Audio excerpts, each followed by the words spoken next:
Benjen reappears. Jaime and the High Sparrow face off on the steps of the Great Sept. Daenerys builds her army, and Sam and Gilly have a very awkward dinner. Hi everyone, this is Robert. Welcome to In Deep Geek. Particularly if you're a first-time viewer, please do consider subscribing if you enjoyed the video. This is an explanation of Season 6, Episode 6 of Game of Thrones, Blood of My Blood, in the light of all we now know. I'll pick out all the areas of foreshadowing and hints of what is to come, as well as explaining what was really going on at the time. Obviously, if you aren't up to date with the TV show, then be wary of spoilers. Beyond the wall, we pick up not long after the drama of last episode. Meera is pulling Bran through the snow, trying desperately to get away from the Three-Eyed Raven's cave and the pursuing Whites. Bran is still very much in a trance, seeing visions. This is in effect the Three-Eyed Raven's parting gift to him, downloading to him the things he needs to know. So we see a flurry of images, seemingly unconnected and some of which are repeated, but all undeniably important to understanding what is really going on. Bran sees some key moments from the time of Robert's rebellion. The Mad King sitting on the Iron Throne shouting, "Burn them all," then Jaime Lannister killing him, and then Jaime himself sitting on the Iron Throne while he waited to see who would walk through the throne room door. And he sees Ned at the Tower of Joy demanding to see his sister, then finding her in a pool of blood. He sees Daenerys' dragons, both just after they were hatched and later, fully grown, flying, as well as what looks like a moment from the future, with the dragon's shadow passing over King's Landing, hinting that Dany will make it there, or at least her dragons will. He sees some flashes of what has happened to members of his family. Ned being beheaded at King's Landing, his mother and Robb dying at the Red Wedding, Jon fighting a White Walker, and Bran himself falling from the tower at Winterfell after Jaime pushed him. He sees what look like flashes from the past, present and future in King's Landing. Pyromancers preparing and storing wildfire beneath King's Landing. This may be from the time of the Mad King, but it may also be more recent. And there is also a shot of wildfire burning through the storage area, which seems to be a vision of the future, to when Cersei will blow up the Great Sept. And he sees a whole series of visions and images about the White Walkers.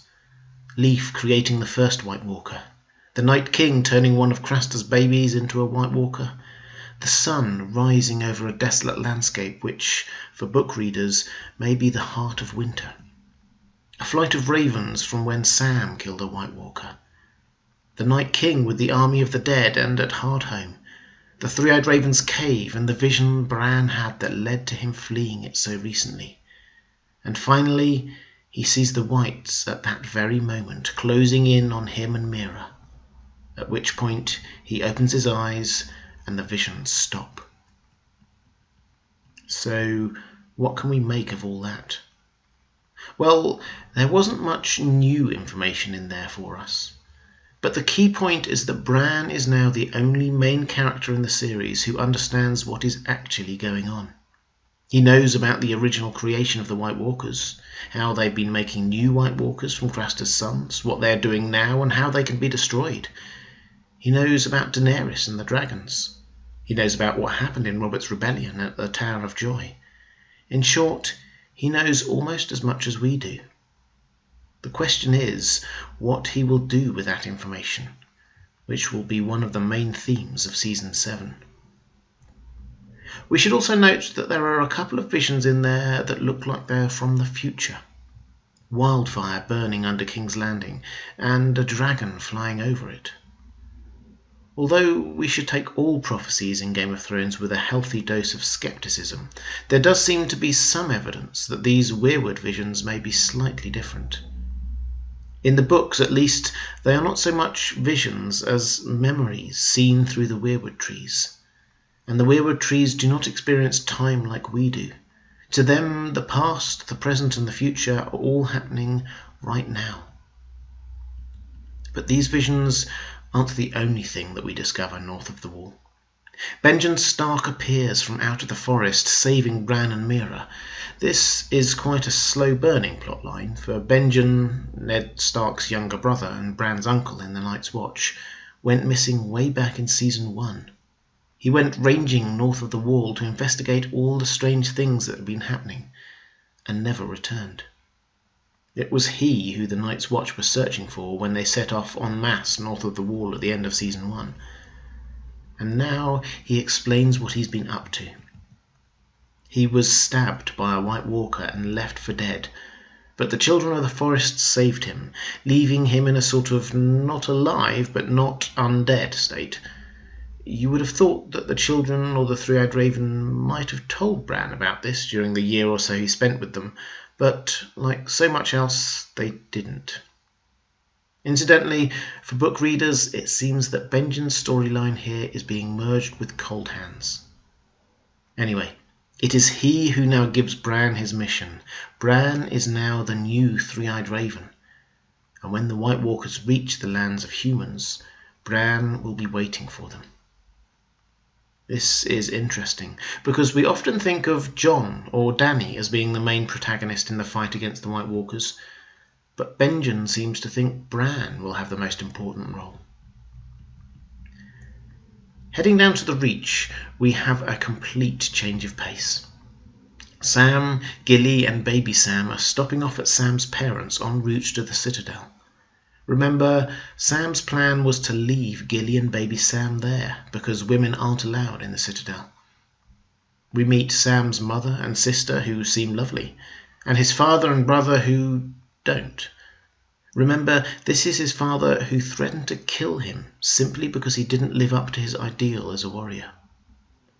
One very awkward dinner later, Sam actually seems to have got what he wants. Gilly can stay at Hornhill, and baby Sam will be recognised and raised as a Tarly bastard. But the whole experience brings about a change of mind in Sam. Reminded of how horrible his father is, and of his own miserable upbringing at Hornhill, he makes a spur-of-the-moment decision to take Gilly and baby Sam with him, grabbing the family's ancestral Valyrian steel sword off the wall as he goes. In practice, I think this little episode will serve two main purposes going forwards.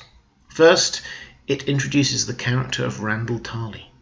He was a great general during Robert's Rebellion, fighting on the side of the Targaryens. They may have lost the war, but he masterminded the most significant victory against Robert's forces at the Battle of Ashford. As one of House Tyrell's bannermen, there's the opportunity for him once more to fight for the Targaryens when Cersei launches her inevitable assault on the Tyrells in Season 7. Second, we mustn't overlook Sam's stealing of Heartsbane, the family Valyrian steel sword. Sam is very aware that Jon killed a White Walker with a Valyrian steel sword at Hardhome, so this is not so much a matter of Sam claiming his birthright as him gathering weapons with which to fight the White Walkers and things to research in the Citadel. In King's Landing, we see the playing out of Cersei's latest plan to regain control of the capital. But first, we have Margaery, still on her charm and penitence offensive, and apparently persuading Tommen about the goodness of the High Sparrow. This will be important in just a moment. Because, apparently unaware of this, Jaime and Mace Tyrell march the Tyrell army up to the steps of the Great Sept, demanding that Margaery be handed over to them, rather than face a walk of shame. This was supposed to be the moment when there was a showdown between forces, neither willing to give ground. But the High Sparrow plays the game much more subtly than that, announcing to everyone's surprise that there would be no Walk of Atonement. Instead, Tommen emerges from the Great Sept, his Kingsguard in newly minted Faith of the Seven armour, and announces that the Crown and the Faith are now at one.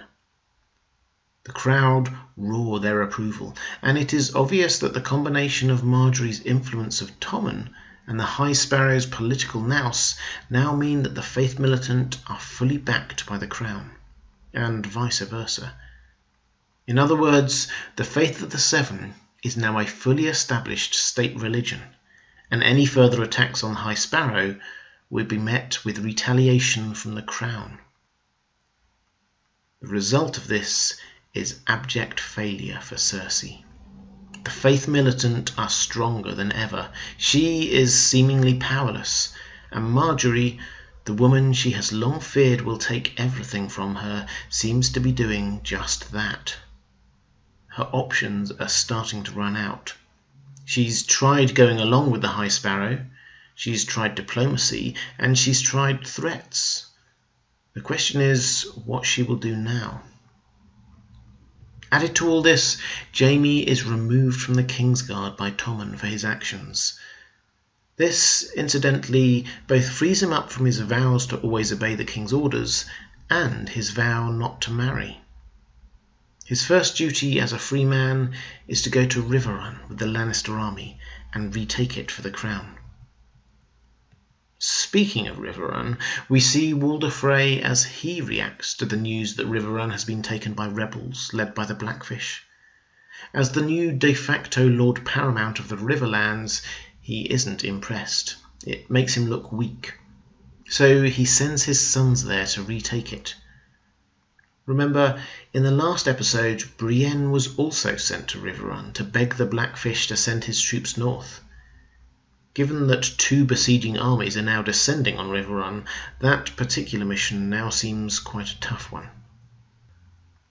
Over the Narrow Sea, we now find Arya still watching the play and preparing to assassinate Lady Crane, the acting troupe's lead actress.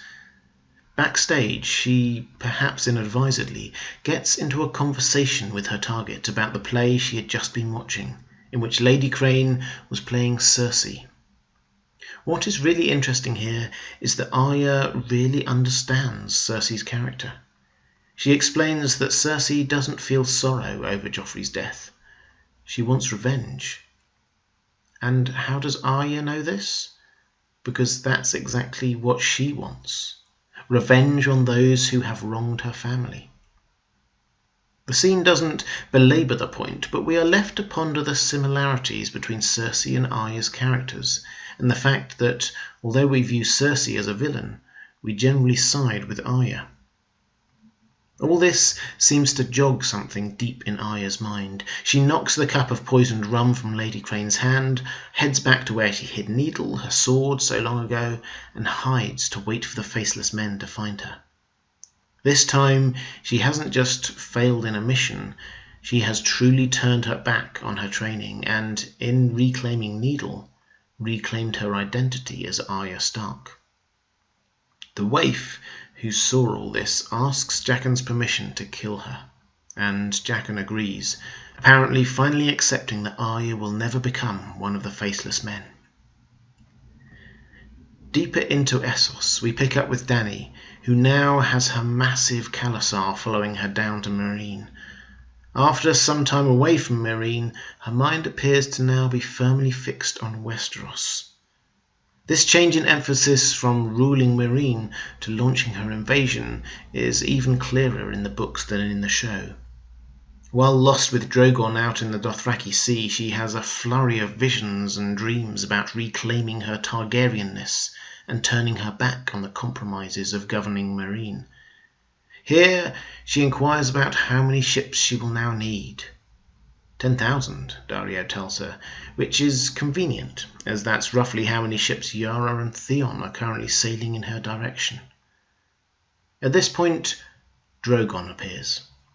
Daenerys climbs on his back and gives a stirring speech to the Khalasar, asking them to fight for her, defeating her enemies in Westeros and ripping down their keeps.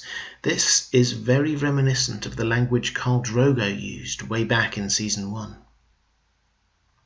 At this point, she should name a small number of Blood Riders to lead her army.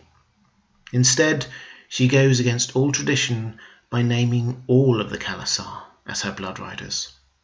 This is an audacious move. The Blood Riders traditionally live and die with their Khal. If the Khal dies, they do too, being allowed to live only long enough to seek out vengeance for their Khal's death. Daenerys is getting 100,000 bloodthirsty warriors If the women and children come too, then effectively the entire Dothraki nation to uproot themselves from their homeland and swear to die in her service. If she dies, they are honor bound to die too. This is serious. The episode's title, Blood of My Blood, is part of the traditional Dothraki oath for blood riders. It is also a reference, I think, to the family ties that crop up in these storylines. Sam visiting his family, Bran being reunited with his uncle Benjen, Arya realizing that she is a Stark, and Cersei and Olenna being foiled by Marjorie and Tommen. What do you think? What struck you about this episode? Did you spot anything I didn't? Let me know in the comments below. If you want to know when my next video comes out, then please click on the subscribe button. And if you'd like to support me in producing more videos like this one, as well as getting access to more of my content, please click through to my Patreon page. I really do appreciate it. Thanks for watching. That's all for this time. I'll see you again soon.